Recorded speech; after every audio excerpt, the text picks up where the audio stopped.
Hi friends, welcome back to Nisha's Home Cooking. അപ്പോൾ നമ്മൾ കാണിക്കുന്നത് എഗ് ഫ്രൈഡ് റൈസ് ആണ്. നല്ല ടേസ്റ്റി ആയിട്ട് റെസ്റ്റോറൻറ്റിൽ കിട്ടുന്ന പോലെ നല്ലൊരു പ്രിപ്പറേഷൻ ആണ്. അപ്പോൾ നിങ്ങൾ ആദ്യമായിട്ടാണ് എൻ്റെ ചാനൽ കാണുന്നതെങ്കിൽ എൻ്റെ ചാനൽ ഒന്ന് സബ്സ്ക്രൈബ് ചെയ്ത് സപ്പോർട്ട് ചെയ്യുക. അപ്പോൾ നമുക്ക് വീഡിയോയിലേക്ക് പോയി നോക്കാം ഇതെങ്ങനെയാണ് ഉണ്ടാക്കുന്നതെന്ന്. ഫ്രൈഡ് റൈസ് ഉണ്ടാക്കാനായിട്ട് ഞാൻ എടുത്തിരിക്കുന്നത് ബസ്മതി റൈസ് ആണ്. 240 ml കപ്പിന് 1 കപ്പ് റൈസ് എടുത്തിട്ടുണ്ട്. ഇത് ഗ്രാമിലാണെങ്കിൽ 200 ഗ്രാം റൈസ് ഉണ്ടാവും. അപ്പോൾ നമ്മൾ ആദ്യം തന്നെ ഈ റൈസ് നല്ലപോലെ ഒന്ന് വാഷ് ചെയ്യാം. വാഷ് ചെയ്ത് നല്ലപോലെ വാട്ടർ ക്ലിയർ ആകുന്നവരെ ആയി കഴിയുമ്പോൾ ഒരു 30 മിനിറ്റ്സ് നമുക്കതിനെ ഒന്ന് സോക്ക് ചെയ്യാൻ വെക്കാം. അപ്പോൾ റൈസിന് വേണ്ട വെള്ളം ഞാൻ ബോയിൽ ചെയ്യാൻ വെച്ചിട്ടുണ്ട്. ഏകദേശം 1 ലിറ്റർ വെള്ളമാണ് വെച്ചത്. നല്ലപോലെ തിളച്ച് വന്നിട്ടുണ്ട്. ഈ സമയത്ത് നമ്മൾ റൈസ് അതിനകത്തോട്ട് ഇട്ട് കൊടുക്കാം. റൈസ് ഇടുമ്പം അതോടൊപ്പം തന്നെ നമ്മൾക്ക് അതുപോലെ സോൾട്ട് ഞാൻ ചേർക്കുന്നുണ്ട്. ഒരു 1.5 ടീസ്പൂണാണ് സോൾട്ട് ചേർക്കുന്നത്. കാരണം ഈ സമയത്ത് റൈസിൽ സോൾട്ട് നന്നായിട്ട് പിടിക്കും. അതിനുശേഷം അതോടൊപ്പം തന്നെ സൺഫ്ലവർ ഓയിൽ 1 ടേബിൾ സ്പൂണും കൂടി ചേർത്ത് കൊടുത്തിട്ടുണ്ട്. സോക്ക് ചെയ്ത റൈസ് ആയതുകൊണ്ട് തന്നെ ഇത് പെട്ടെന്ന് തന്നെ വെന്ത് കിട്ടുന്നതായിരിക്കും. 1-2 തിള കഴിയുമ്പോൾ തന്നെ റൈസ് റെഡിയാകും. നമുക്ക് ഫുള്ള് വേവിക്കേണ്ട. ഏകദേശം 75 to 80% റൈസ് വേവിച്ചാൽ മതി. അങ്ങനെ വേവിച്ചെടുക്കുമ്പോൾ മാത്രമാണ് നമുക്ക് റെസ്റ്റോറൻറ്റിൽ നിന്നൊക്കെ കിട്ടുന്ന പോലെ പെർഫെക്റ്റ് ആയിട്ടുള്ള ഫ്രൈഡ് റൈസ് കിട്ടത്തുള്ളൂ.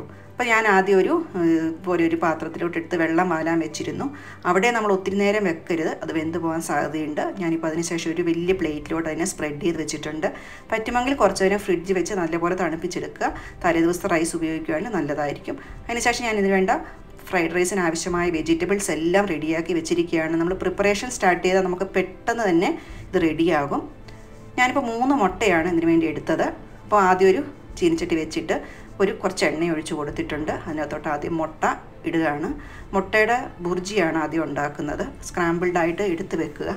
അങ്ങനെയല്ല എങ്കിൽ മസാലയുടെ സമയത്ത് ചെയ്താലും മതി. പക്ഷേ ഞാനിപ്പം മുട്ട നന്നായിട്ട് തന്നെ ചെയ്യുവാണ്. അപ്പോൾ കുറച്ച് കുരുമുളക് പൊടി ഇട്ട് കൊടുത്തിട്ടുണ്ട്. കുരുമുളക് പൊടിയും ഉപ്പുമാണ് ഇതിനകത്ത് നമ്മൾ ചേർക്കുന്നത് ആദ്യം. അതിനുശേഷം നല്ലപോലെ സ്പ്രെഡ് ചെയ്ത് ഓരോന്ന് ചിക്കി പൊരിച്ച് എടുക്കണം നമ്മൾക്ക്. ഇപ്പോൾ എഗ്ഗ് റെഡി ആയിട്ടുണ്ട്. ഇനി ബാക്കി വെജിറ്റബിൾസ് ഒക്കെ വേവിക്കാനായിട്ട് ഞാൻ വേറൊരു വലിയ പാൻ തന്നെ എടുത്തിട്ടുണ്ട്. കാരണം ഫ്രൈഡ് റൈസ് ഉണ്ടാക്കുമ്പോൾ എപ്പോഴും കുറച്ച് വിസ്താരമുള്ള പാത്രം തന്നെ എടുക്കണം. എന്നാലാണ് റൈസ് അങ്ങോട്ടും ഇങ്ങോട്ടും ഒട്ടാതെ കറക്റ്റായിട്ട് നമുക്ക് കിട്ടത്തുള്ളൂ. അപ്പോൾ ഞാൻ വലിയ ചീനിച്ചട്ടി തന്നെ എടുത്തിട്ടുണ്ട്. ആദ്യം നമ്മൾ അരിഞ്ഞു വെച്ചിരിക്കുന്ന വെളുത്തുള്ളിയാണ് ചേർത്ത്. ഞാൻ 2 ടീസ്പൂണോളം വെളുത്തുള്ളി ഉണ്ടായിരുന്നു, അതാദ്യം ഇട്ട് കൊടുത്തിട്ടുണ്ട്. അതിനുശേഷം സ്പ്രിംഗ് ഓനിയൻ്റെ വൈറ്റ് പാർട്ടാണ് ഇട്ടത്.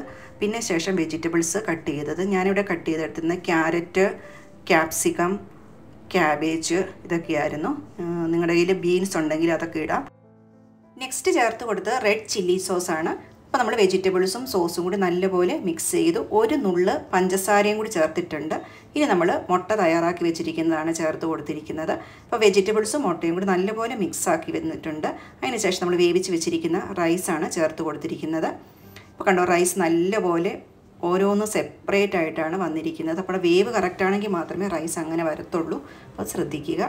പിന്നെ കുറച്ച് സോയാ സോസ് ഒഴിച്ചു കൊടുത്തിട്ടുണ്ട്. ഞാനിവിടെ ലൈറ്റ് സോയാ സോസാണ് ഒഴിച്ചിരിക്കുന്നത്. നമ്മൾ ഡാർക്ക് സോയാ സോസ് ഒഴിക്കുകയാണെങ്കിൽ കളർ കുറച്ച് മാറാനുള്ള സാധ്യതയുണ്ട്.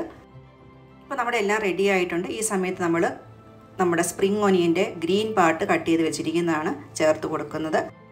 അപ്പോൾ നമ്മുടെ ടേസ്റ്റി ആയിട്ടുള്ള എഗ് ഫ്രൈഡ് റൈസ് ഇപ്പം റെഡിയായി വന്നിട്ടുണ്ട്. അപ്പോൾ കാണുമ്പോൾ തന്നെ അറിയാൻ കണ്ടോ, റൈസിൻ്റെ ഓരോ മണികളും തമ്മിൽ കറക്റ്റായിട്ട് സെപ്പറേറ്റ് ആയിട്ടുണ്ട്. നല്ല പെർഫെക്റ്റ് ലുക്കാണ് വന്നിരിക്കുന്നത്.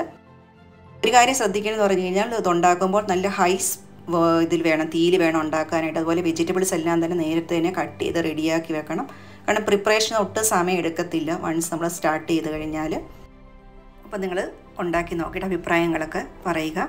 Thank you for watching. Next നല്ലൊരു വീഡിയോ ആയിട്ട് കാണുന്നവരെ എല്ലാവർക്കും ബൈ.